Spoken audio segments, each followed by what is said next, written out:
성명쌤과 함께하는 필콕 동아시아사.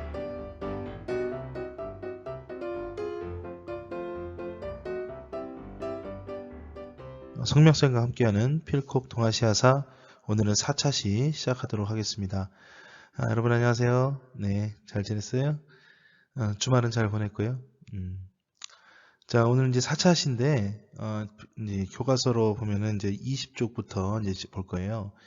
이제 바야흐로 이제 우리가 역사다운 역사를 배울 수 있겠죠. 지난 3차 시는 동아시아사라는 것은 무엇이고, 동아시아의 뭐 범위나 지형이나 기후 뭐 이런 걸 위주로 좀 많이 얘기했죠. 그리고 이제 민족과 관련된 이야기를 좀 했을 건데, 오늘 이 시간부터는 여러분이 이제 한국사 시간에도 배웠었던 구석기와 신석기, 그 시기가 이제 동아시아로 확장된 그런 내용을 오늘 수업하게 될 겁니다. 선사문화의 전개라고 하는 단원인데요. 그 중에서 첫 단원, 동아시아 역사의 시작이라고 하는 부분 오늘 수업하도록 하겠습니다. 교과서 21쪽으로 갑시다. 오늘 학습 목표 함께 같이 읽어볼까요? 구석기 시대와 신석기 시대의 특징을 도구와 생활상을 중심으로 설명할 수 있다. 다음, 신석기 혁명의 개념을 이해하고 그것이 인류 역사에 미친 영향을 파악한다. 다음, 토기를 중심으로 동아시아 각지 신석기 문화권의 특징을 비교할 수 있다. 세 가지 학습 목표를 가지고 오늘 수업 진행하도록 하겠습니다.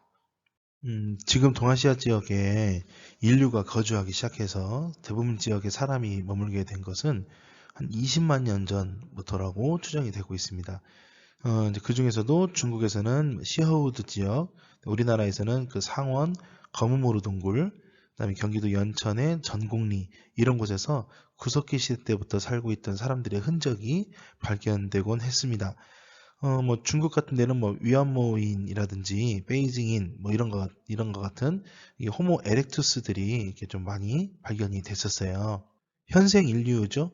호모 사피엔스라고 불리는 현재 우리의 조상들이라고 할 수 있는 이 인류가 등장하게 된 것은 한 4만 년 전쯤으로 우리가 알려져 있습니다.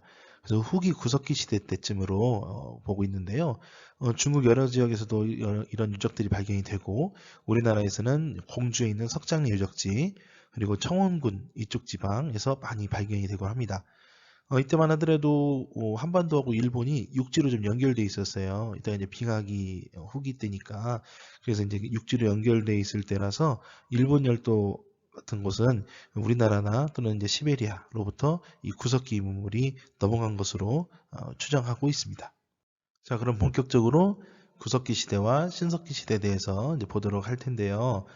여러분들 뭐 구석기나 신석기 시대에 대해서는 너무도 잘 알죠. 뭐 구석기 하면 뗀석기, 신석기 하면 간석기, 뭐 이 정도 모르는 사람 없을 거예요. 왜 그러죠? 1단원에 있으니까. 1단원에 있잖아요. 우리 뭐 초등학교 때부터 사회 시간에 이런 거 배우고 중학교 역사 시간에도 배웠을 건데, 그 시간에 늘 1단원에는 이게 나옵니다. 그래서 그때만 하더라도 우리 열정이 모두 충만했을 때니까 공부 되게 열심히 해야지 해가지고 구석기, 신석기는 굉장히 많이 알고 있는데, 그래도 한번 짚어봅시다, 우리. 자, 물론 경제, 그다음에 주거, 도구, 종교를 가지고 한번 이야기를 해보죠.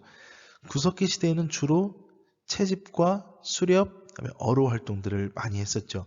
농경을 하기 전이니까.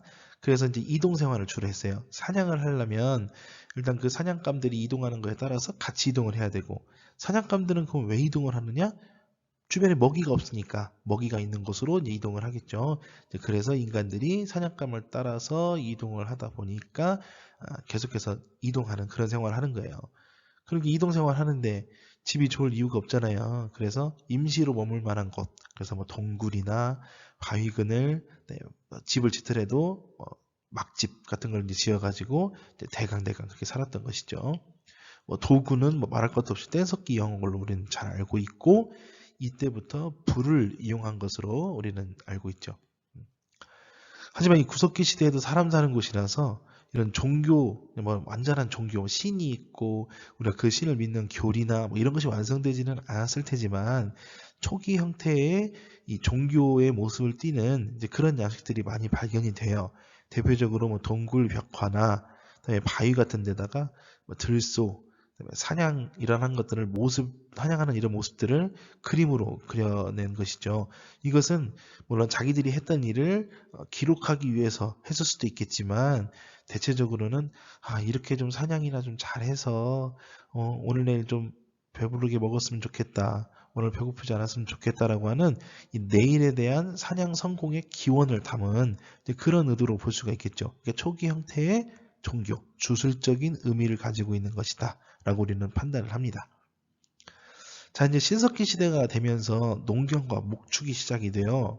우리는 그것을 이제 신석기 혁명 또는 이제 농업혁명이라고 이야기를 하는데, 이런 신석기 혁명, 농업혁명을 통해서 인간은 이제 땅에 정착해서 삶을 살기 시작합니다.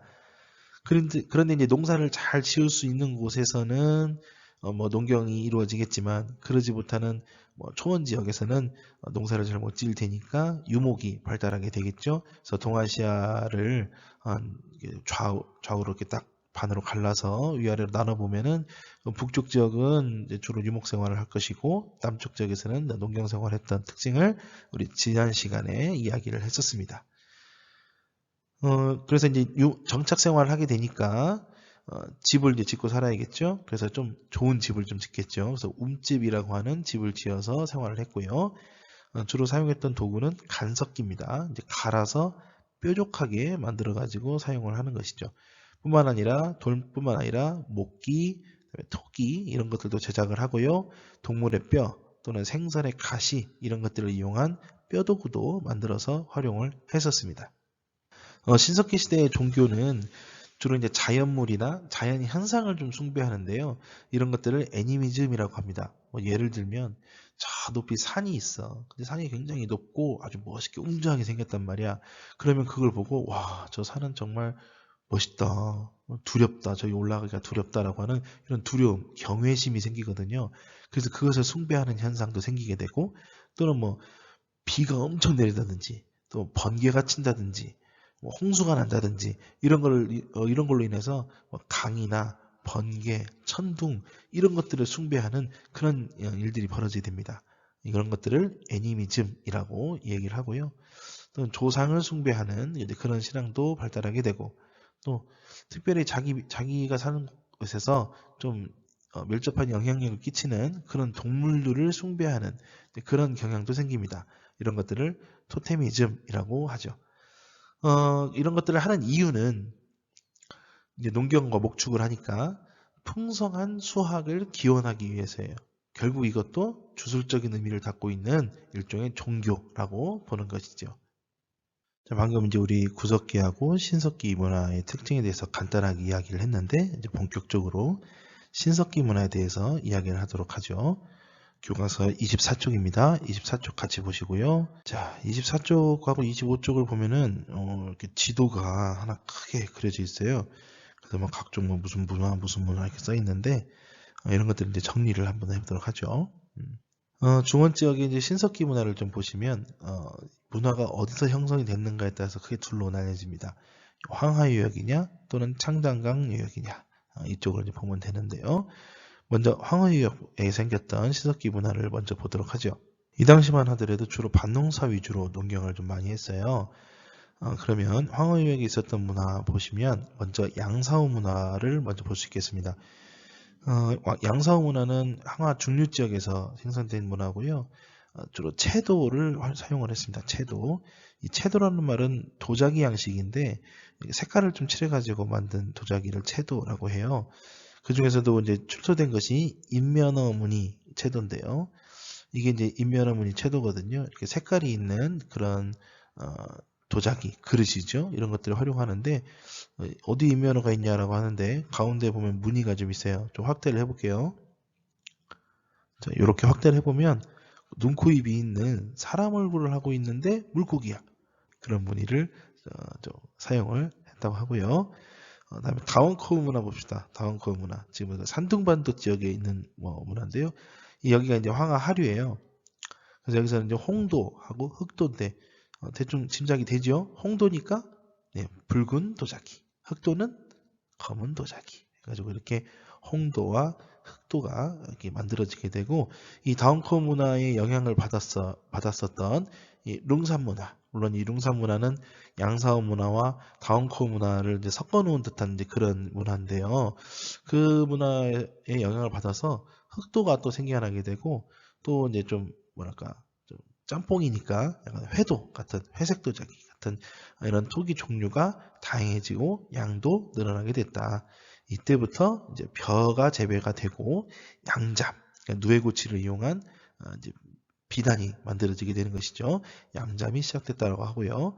그다음에 도시가 출현해요.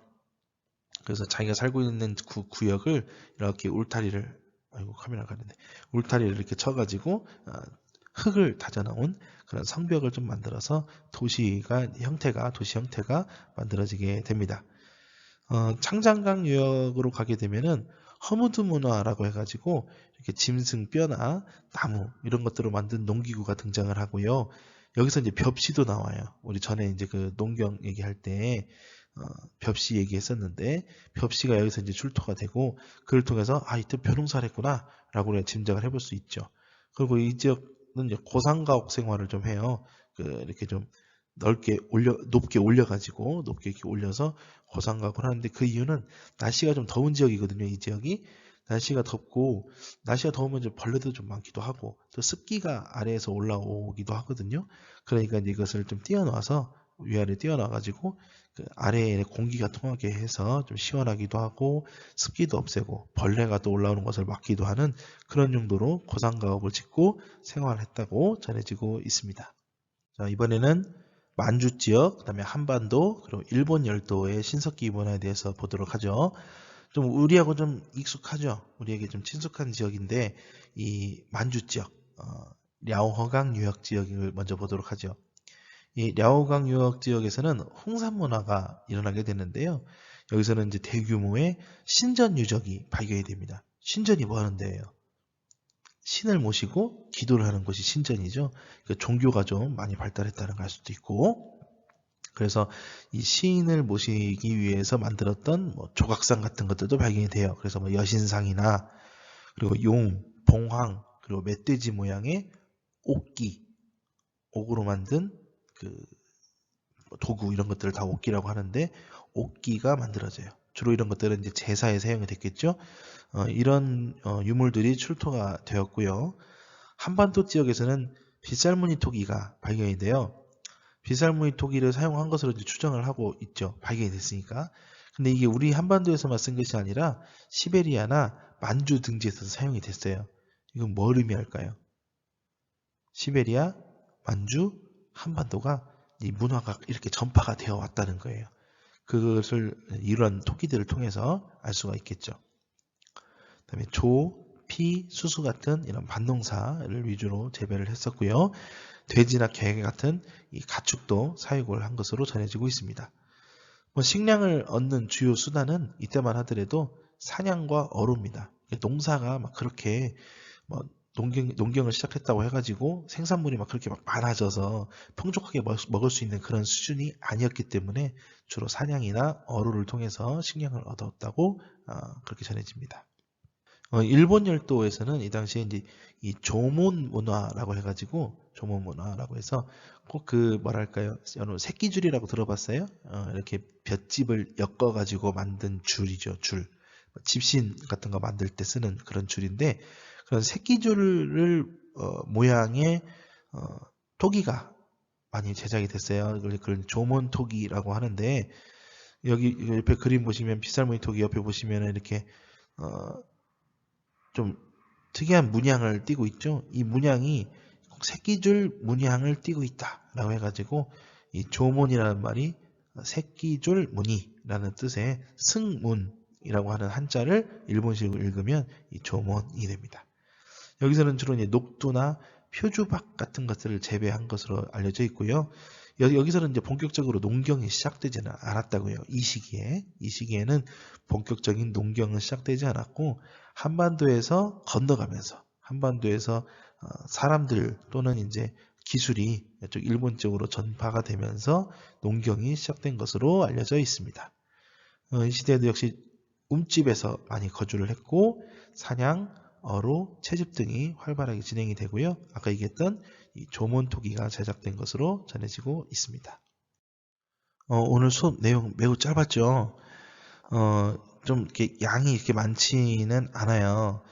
물론 더 얘기하면 더 많이 할 수도 있는데 우리가 뭐 한국사 시간에 작년에 이미 다 배우기도 했고 신석기 구석기 문화 같은 것들은 배우기도 했고 우리가 지금 오늘 여기서 좀 작년에 배웠던 거하고 좀 차별되는 이야기를 좀 하게 된다면 이런 각종 신석기 유적 지역에 있는 이런 문화권들 이야기입니다. 우리는 작년에는 한반도 문화권만 봤잖아요.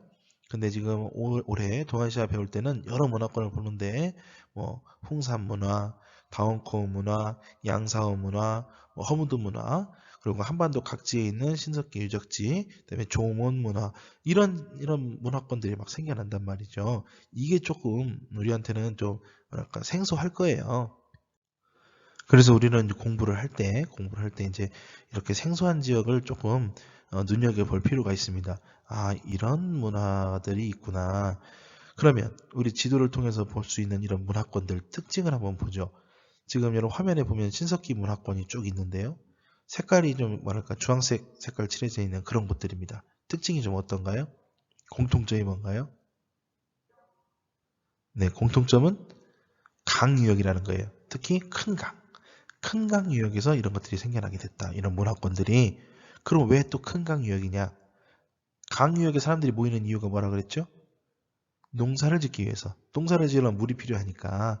그래서 이 물이 많이 필요한 큰 강 유역에서 이제 농경을 하게 됐고, 농경을 하다 보니 사람들이 모이게 되고, 사람들이 모이니까 문화가 형성되는 거예요. 그래서 이 신석기 문화의 특징은 이렇게 큰 강 유역에서 형성이 되었더라. 그리고 각 지역에서 특색 있는 그런 문화권들의 모습들이 나타나게 되고 그런 것들이 뭐 홍도, 채도, 흑도 뭐 이런 여러 가지 출토물로 우리가 좀 알아볼 수가 있었다는 것으로 오늘 수업을 정리를 해보려고 합니다. 다음 시간에는 청동기 문화의 발달이라고 하는 단원으로 이야기를 하도록 하죠. 그러면 다음 시간에 볼 때까지 모두 안녕히 계세요.